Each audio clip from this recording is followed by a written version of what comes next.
नमस्कार, मैं हूं शशि कुमार। आप देख रहे हैं रांची क्लब टीवी में। आप सभी का स्वागत है।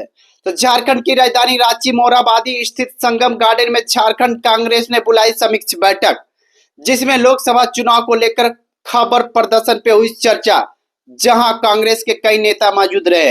वहीं लोहरदगा लोकसभा सीट से नवनिर्वाचित सांसद श्री सुखदेव भगत भी शामिल थे। तो चलिए क्या कुछ कह रहे नवनिर्वाचित सांसद सुखदेव भगत, सुनते हैं।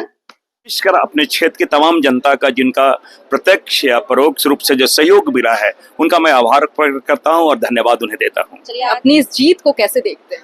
नहीं, जितनी बड़ी जीत उतनी बड़ी जिम्मेदारी। मैं समझता हूं कि जीत एक जिम्मेदारी है। लोगों ने, हमारे क्षेत्र के तमाम लोगों ने, जो करीब तकरीबन 20 लाख की जो लोग हैं, उन्होंने, उनकी जिम्मेवारी मेरे कंधों पर आ गई है। कैसे उनके समस्याओं का निदान हो, और मैंने कहा कि जितनी बड़ी जीत उतनी बड़ी जिम्मेदारी। तो मैं समझता हूं कि बहुत ही तत्परता कैसे, बहुत निष्ठापूर्वक और पूरी शालीनता के साथ, संवेदनशीलता के साथ मैं समझता हूं उनकी समस्याओं का निदान करने का प्रयास करेंगे।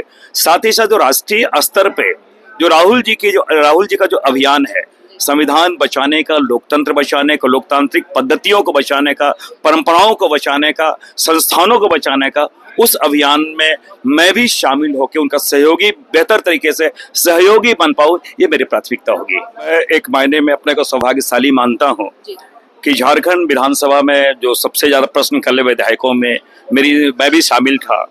और यही एक कारण है कि मैं विपक्ष में रहने के बाद फर्स्ट टाइम निर्वाचित हुआ। कॉमनवेल्थ में जो बाहर विदेश मुझे भेजा गया, अमेरिका के पास कैकस में 2006 में, तो यंग पार्लियामेंटन में मैं वहाँ देश को मैं रिप्रेजेंट किया हूँ। और इसका एक अनुभव है, जहाँ संसदीय परंपराओं का विधानसभा में अनुभव है।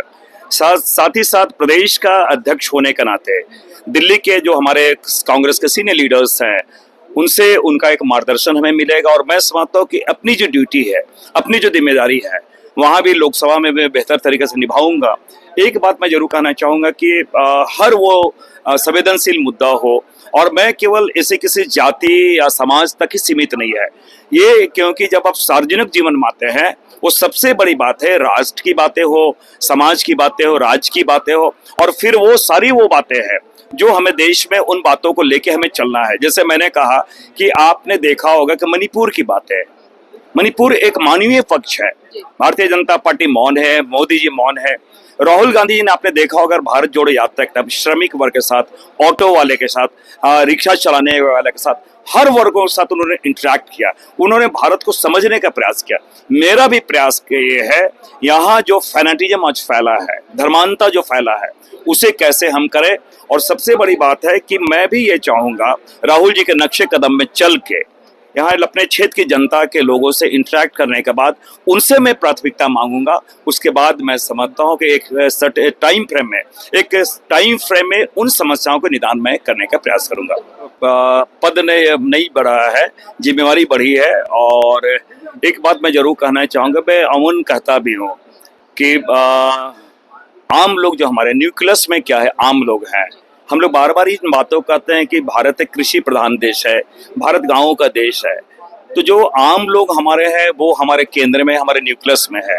और मैं समझता हूँ कि उनकी, आपने देखा कॉन्स्टिट्यूशन में वो प्रोविजन है, जो डाउन ट्रोडन है, जो वीकर सेक्शन है, उनको हमने स्पेशल प्रोविजन दिया है।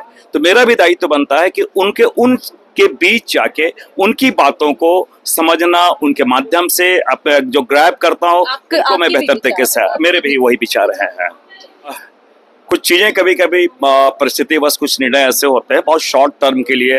एक कह सकते हैं कि मैं था वहाँ पे, चुनाव लड़ा था नहीं, चुनाव लड़ा था, लेकिन मेरा जो डीएनए है वो कांग्रेस का है। पूरी मैं समझता हूँ पीढ़ी दर पीढ़ी ये चल रही है।